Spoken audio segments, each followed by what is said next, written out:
की नौ खबर देख रहे हैं आप। आपके साथ मैं हूं शिप्रा झा। केंद्रीय गृह मंत्री अमित शाह के सीमांचल दौरे का आज दूसरा दिन है। अब से थोड़ी ही देर बाद अमित शाह किशनगंज के ऐतिहासिक बूढ़ी काली मंदिर में पूजा अर्चना करेंगे। ये मंदिर करीब 121 साल पुराना है और इस मंदिर में मांगने वाली सारी मन्नतें पूरी होती हैं।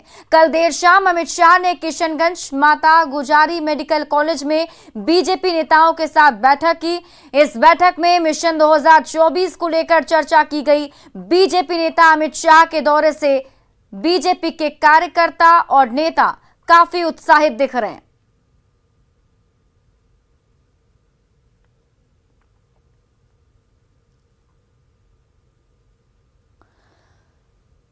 प्रमंडल है, ये बांग्लादेश की सीमा से जुड़ा हुआ है और स्वाभाविक है कि इस क्षेत्र में जिस प्रकार की गतिविधियां रही है, चाहे पीएफआई की सक्रिय भूमिका हो, चाहे वो विदेशी घुसपैठ हो, चाहे वो पशु तस्करी हो या इस क्षेत्र के विकास के मुद्दे हों, सभी मुद्दों पर हमारी संवेदनशीलता है। सीमावर्ती क्षेत्र में गृह मंत्री जी ने बेहतरीन सभा की है।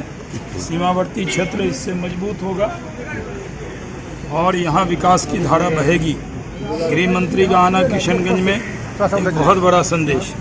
केंद्रीय गृह मंत्री अमित शाह का सीमांचल का दूसरा दिन का आज दौरा है और इस वक्त हम आपको तस्वीर दिखा रहे हैं। कल पूर्णिया में उन्होंने एक बड़ी रैली की थी और आज बूढ़ी काली माई मंदिर में पहुंचेंगे अब से कुछ देर के बाद और यहाँ पे दर्शन करेंगे। और सीमांचल का उनका आज दूसरा और आखिरी दिन है और यहाँ के बाद भी कई कार्यक्रम है, लेकिन उसके पहले इस काफी पुरानी 100 साल से भी पुरानी माने जाने वाली ये मंदिर में वो दर्शन करने आएंगे। इसके लेकर सिक्योरिटी की जबरदस्त व्यवस्था की गई है और चारों तरफ सुरक्षाकर्मी यहाँ पे तैनात हैं और यहाँ पे लगभग 9:30 बजे के आसपास केंद्रीय गृह मंत्री के पहुंचने की उम्मीद है, जिसको लेकर तैयारियां पूरी चरम पर है। और सबसे महत्वपूर्ण बात है कि सीमांचल का आज आखिरी दिन का दौरा है उनका और इसके पहले वो जब मंदिर में दर्शन करने के बाद सीमा पे भी पहुंचेंगे और वहां पे भी एक महत्वपूर्ण बैठक है उन्हें एसएसबी के जवानों के साथ। उसके बाद बीएसएफ के अधिकारियों के साथ भी उनकी एक महत्वपूर्ण बैठक होने वाली है और उसके बाद देर शाम एक कार्यक्रम है जिसमें भाग लेने के बाद केंद्रीय गृह मंत्री वापस दिल्ली रवाना हो जाएंगे। लेकिन उसके पहले हम आपको तस्वीर दिखा रहे हैं श्री बूढ़ी काली माई मंदिर का, जो काफी पुरानी मानी जाती है और इसमें इस मंदिर की काफी धार्मिक आस्था भी है। और यही वजह है कि जब अमित शाह जब सीमांचल के दौरे पे थे तो इस मंदिर में वो दर्शन करने पहुंच रहे हैं और यहां से आशीर्वाद लेने के बाद आगे का जो कार्यक्रम है उसमें वो भाग लेंगे। कैमरामैन सुबोध के साथ आनंद अमृतराज, न्यूज 18 नेटवर्क, किशनगंज।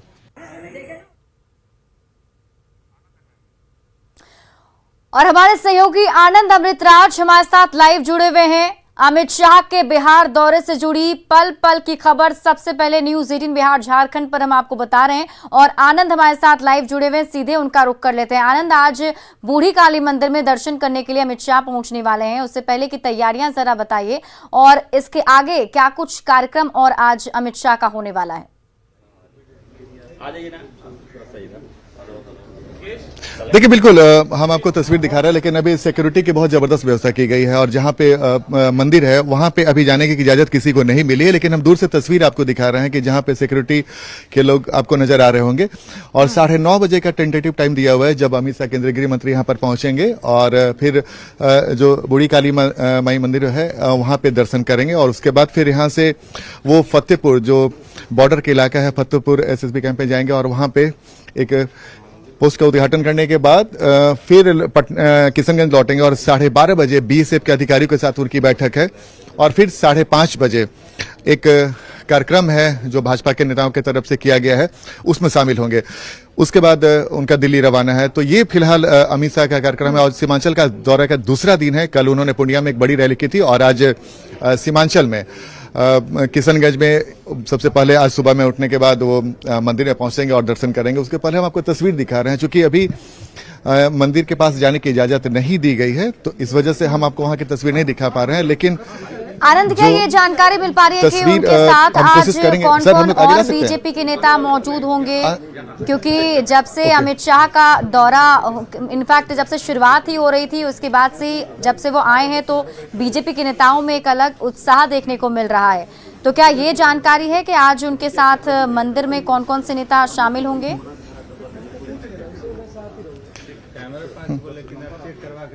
बिल्कुल, देखिए जरूर, चूंकि बीजेपी के जितने भी बड़े नेता हैं वो यहाँ पर मौजूद हैं और उनसे बातचीत भी होगी। और पवन यादव हैं, भाजपा के विधायक हैं। आइए, आपके केंद्रीय मंत्री आज यहाँ पर पहुंचने वाले हैं मंदिर में दर्शन करने। कैसा माहौल लग रहा है, क्या कुछ देख रहे हैं? बहुत अच्छा है, यहाँ हम लोग बहुत खुश हैं और हम लोग भी सभी जो है वहाँ से चल करके आए हैं कहलगांव से। कल जो है पूर्णिया की धरती पर रैली था और रैली करके कल यहाँ बहुत बड़ा कार्यक्रम हुआ हम लोग और आए हैं। आज हम लोग गृह मंत्री जी आ रहे हैं, बहुत खुशी है यहाँ। अच्छा लग रहा है ना? हाँ, बहुत। ये सीमांचल में पूरा जो है एकदम पूरा एकदम उत्साह मचा हुआ है एकदम से। हमारे यहाँ माननीय मंत्री जी घर पर आज विधायक हैं बीजेपी के और हम कोशिश कर रहे हैं मंदिर का भी दर्शन आपको करा दें। और इस वक्त और देखिए, आप अब सिक्योरिटी चेकिंग हो रही है, हम आपको तस्वीर दिखा रहे हैं। सिक्योरिटी चेकिंग हो रही है, हम लोगों को भी चेक किया जा रहा है चूंकि। और इस वक्त हम आपको तस्वीर दिखा रहे हैं। तस्वीर आप देखिए,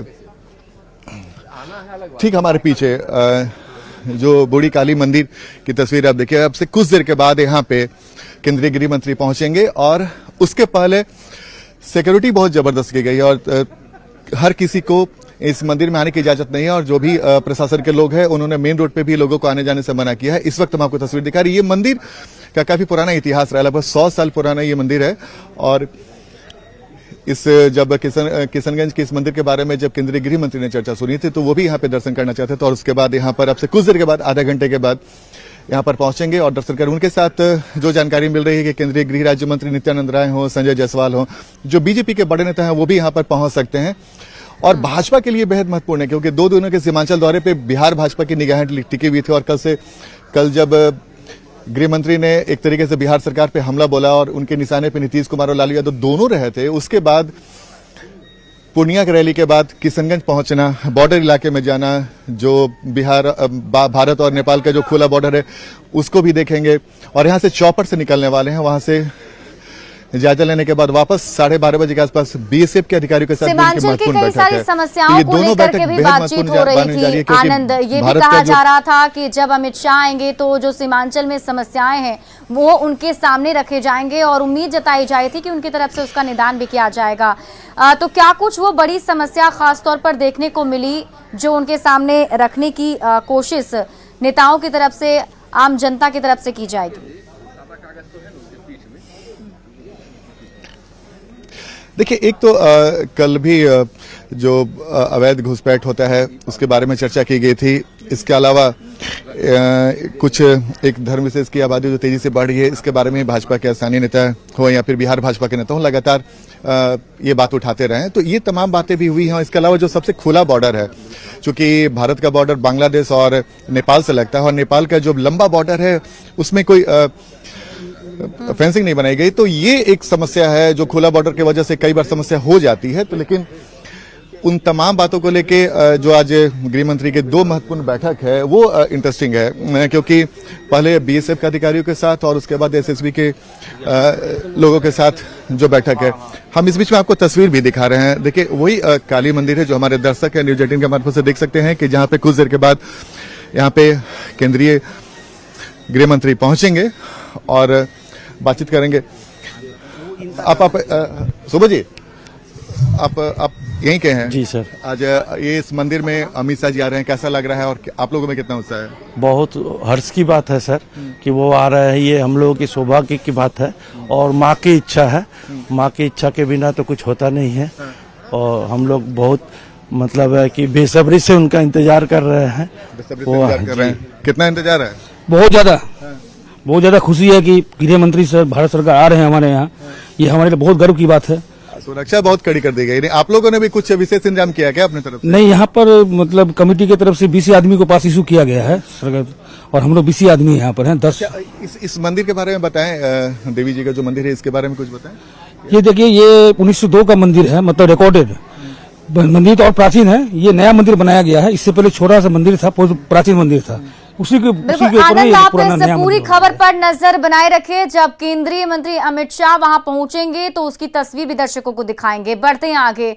बेतिया से बड़ी खबर आपको बता दें, भारत नेपाल सीमा पर बवाल हुआ है। एसएसबी और तस्करों के बीच झड़प की खबर है। झड़प में गोली भी चली है, एक तस्कर इसमें जख्मी भी हो गया है।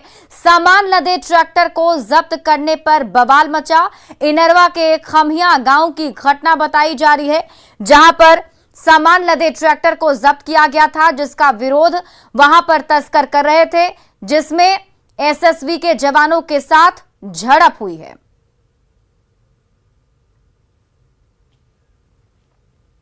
और ये तस्वीर आपको दिखा रहे हैं, जो बोरा आपको ट्रैक्टर के ऊपर दिख रहा है, बताया जा रहा है कि इस बोरे में सुपारी की तस्करी की जाती है, जो कि अवैध है, और इसी को लेकर तस्कर से वहां पर पूछताछ की जा रही थी एसएसबी के जवानों की तरफ से, और तभी तस्करों ने वहां पर बवाल करना शुरू कर दिया। हालांकि एसएसबी की टीम ने सब कुछ अपने कंट्रोल में कर रखा है, अभी ट्रैक्टर को जब्त कर लिया है। साथ ही साथ वहां पर जो तस्कर हैं वो भी, उन्हें भी अभी उनसे पूछताछ एसएसबी की टीम कर रही है। आपको बता दें कि भारत और नेपाल सीमा के बीच यहां पर हमेशा से ऐसे ही ट्रैक्टर के द्वारा तस्करी की जाती रही है। और पटना से बड़ी खबर आपको बता रहे हैं, भ्रष्टाचार पर सीबीआई की कार्रवाई हुई है। एनएचएआई का सीजीएम गिरफ्तार किया गया है। सीजीएम सदर आलम को गिरफ्तार किया गया, 5 लाख रुपए घूस लेते हुए गिरफ्तार किए गए हैं। बीती देर रात तक कार्रवाई चली और डिप्टी जनरल मैनेजर को भी गिरफ्तार किया गया। प्रभांशु शेखर गिरफ्तार किए गए हैं। बिल्डकॉन के अमित गुप्ता भी गिरफ्तार हुए हैं। कर्मचारी मुकुल कुमार को भी गिरफ्तार किया गया है। 7 के खिलाफ एफआईआर दर्ज किया गया है। इसके साथ ही कई और अज्ञात लोगों के खिलाफ भी एफआईआर दर्ज किया गया है। बीती देर रात ये सब कुछ हुआ। बीती देर रात ये बड़ी कार्रवाई हुई, जिसमें 8 स्थानों पर छापेमारी की गई और सीबीआई ने 70 लाख रुपए बरामद किए, जबकि कई प्रॉपर्टी के कागजात भी बरामद किए गए हैं। साथ ही 80 लाख रुपए के जेवरात बरामद हुए हैं, जिसमें सोने के बिस्किट और भारी मात्रा में ज्वेलरी भी शामिल है। पेंडिंग बिल को क्लियर करने के लिए आरोपियों ने घूस की डिमांड की थी।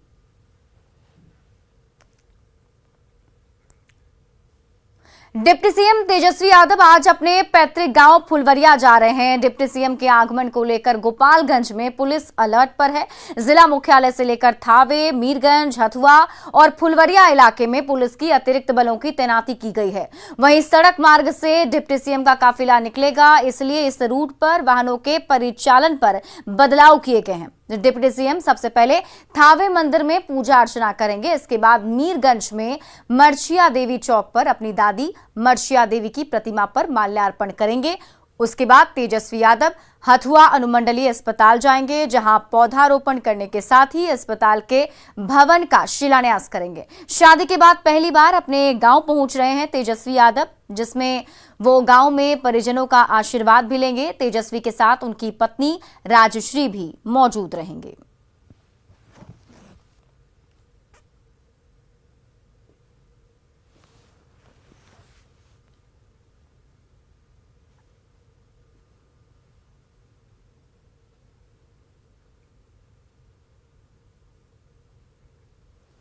डिप्टी सीएम तेजस्वी यादव गोपालगंज में सरकार की कई योजनाओं का शिलान्यास और उद्घाटन भी करेंगे। तेजस्वी यादव हथुआ में जीविका दीदी के रसोई घर का भी उद्घाटन करने वाले हैं। डिप्टी सीएम के दौरे के मद्देनजर पूरे इंतजाम किए गए हैं। मौके से और अधिक जानकारी दे रहे हैं सहयोगी गोविंद कुमार। बिहार के डिप्टी सीएम तेजस्वी यादव आज गोपालगंज आएंगे और हथुआ अनुमंडलीय अस्पताल में कई कार्यक्रमों में शामिल होंगे। यहां से सदर अस्पताल के मॉडल जो भवन है उसका शिलान्यास करेंगे। इसके अलावा जो दीदी की रसोई है उसका उद्घाटन करेंगे। ये हथुआ अनुमंडलीय अस्पताल में दीदी की रसोई का उद्घाटन आज होना है, जो डिप्टी सीएम करेंगे। ये दूसरा गोपालगंज में दूसरा रसोई घर है। इसके पहले मुख्यमंत्री नीतीश कुमार ने ऑनलाइन सदर अस्पताल में दीदी की रसोई का उद्घाटन किया था, और ये दूसरी बार गोपालगंज में डिप्टी सीएम उद्घाटन करने जा रहे हैं, जो हथुआ अनुमंडलीय अस्पताल में। यहाँ देख सकते हैं दीदी की रसोई का जो तैयारी है वो अंतिम चरण में चल रहा है। यहाँ जीविका दीदियों के द्वारा रंगोली बजाते बनाया गया है डिप्टी सीएम के स्वागत को लेकर, और हर तरीके से यहाँ पर तैयारी चल रही है। बजाते यहाँ पर मेनू जो है भोजन का वो भी यहाँ पर लगाया गया है और रेट लिस्ट टांगे गए हैं। ये मरीजों के अलावा जो आम उनके साथ लोग आते हैं वो भी जीविका दीदी के द्वारा बनाए हुए जो व्यंजन है उसका आनंद लेंगे।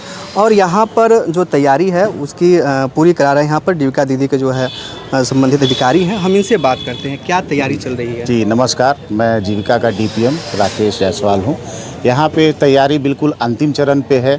इसके पहले जीविका दीदी की रसोई का उद्घाटन माननीय मुख्यमंत्री जी के द्वारा ऑनलाइन किया गया था, और आज दूसरा दीदी की रसोई गोपालगंज जिले में हथुआ अनुमंडल अस्पताल में किया जा रहा है, जिसका उद्घाटन माननीय उप मुख्यमंत्री जी के द्वारा किया जाएगा। यहाँ पे तैयारी आप देख सकते हैं कि हम लोग अंतिम चरण की तैयारी शुरू कर चुके हैं, जिसमें कि जीविका दीदी जो है शुद्ध घर का बना हुआ भोजन वो यहाँ के आने वाले जो पेशेंट हैं, उनको जो भर्ती मरीज हैं, उनको भी भोजन उपलब्ध कराया जाएगा। अस्पताल प्रबंधन के अनुसार जो निर्देश मिलेगा क्या खाना खिलाना है, जो बाजार में मिलते हैं उससे सस्ते और ताज़ा सामान जी बिल्कुल उससे सस्ते और ताज़ा और हेल्दी सामान, जिसको कह सकते हैं कि पोषक तत्वों से भरपूर सामान मिलेगा। और साथ ही साथ जो उनके साथ लोग आएंगे वो भी यहाँ पे आराम से, देखिए आप देख सकते हैं कैंटीन यहाँ पे ऑलरेडी सारी व्यवस्थाएं हैं कि वो आराम से खाना खा सकते हैं। यहाँ बस अब इंतजार है डिप्टी सीएम के आगमन का और उद्घाटन का। गोविंद कुमार, न्यूज 18, गोपालगंज। एलजेपी रामविलास के राष्ट्रीय अध्यक्ष चिराग पासवान ने बिहार में मध्यावधि चुनाव का दावा किया है। उन्होंने आरजेडी और जेडीयू में विरोधाभास की भी बात कही। चिराग पासवान ने वर्तमान समय में किसी भी तरह के गठबंधन से इनकार किया है। चिराग पासवान से बात की हमारे सहयोगी अमित कुमार ने। हमारे साथ मौजूद हैं लोक जनशक्ति पार्टी रामविलास के राष्ट्रीय अध्यक्ष चिराग पासवान। बात करते हैं इनसे। चिराग जी, आप जो प्रशिक्षण शिविर कर रहे हैं, अपने कार्यकर्ताओं को प्रशिक्षित करने का काम कर रहे हैं, मोटिव क्या है? क्या ये चुनाव की तैयारी है? बिल्कुल, ये चुनाव का शंखनाद आप माने लोक जनशक्ति पार्टी रामविलास की तरफ से हम लोग पूरी तरीके से चुनावी मोड में हम लोग उतर चुके हैं और ये प्रशिक्षण शिविर उसी की शुरुआत है। चुनाव तो 2025 में होने हैं। मैं आपको ये भविष्यवाणी, क्योंकि रामविलास जी के बारे में भी कहा जाता था कि मौसम के जानकार नहीं, वो राजनीति के जानकार हैं। कहीं ना कहीं वो अस्क नजर आ रहा है या फिर वो तापमान, टेम्परेचर आप में भी है कि आप माप पा रहे हैं कि चुनाव मध्यवर्ती चुनाव होंगे?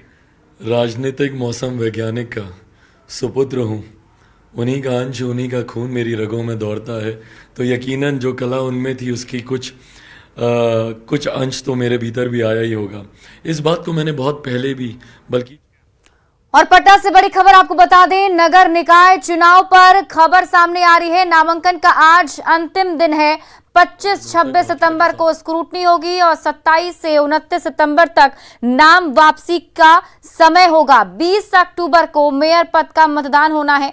22 अक्टूबर को मतों की गिनती होगी और अब तक 22 ने नामांकन करा लिया है। मेयर पद के लिए 22 लोगों ने नामांकन किया है।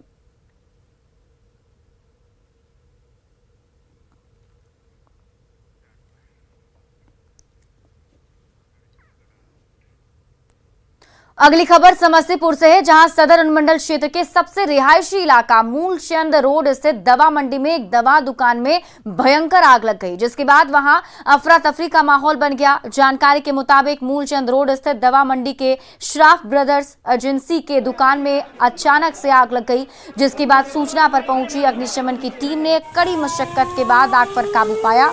वहीं आग लगने के कारणों का अब तक खुलासा नहीं हो सका है।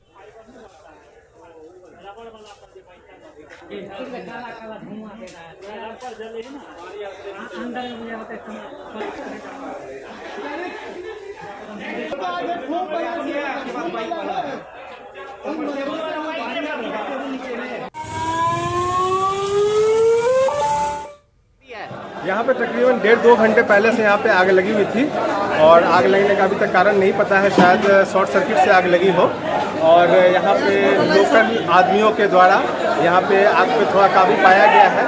फायर ब्रिगेड टीम पहुँची है। जैसा कि आपको पता है कि मूलचंद रोड कितना कंजेस्टेड है, यहाँ फायर ब्रिगेड टीम को पहुँचने में काफ़ी समय लगा है, लेकिन यहाँ के स्थानीय लोगों के द्वारा मदद के द्वारा आग पे काबू। मुंगेर में छिनतई गिरोह ने पुलिस की नाक में दम कर रखा है। ताजा मामला असरगंज थाना क्षेत्र के ममई गांव का है। असरगंज थाना में पदस्थापित चौकीदार कुलदीप पासवान से 80,000 की छिनतई की गई। बताया जा रहा है कि कुलदीप पासवान एसबीआई बैंक से झोले में 80,000 रुपए लेकर जा रहे थे।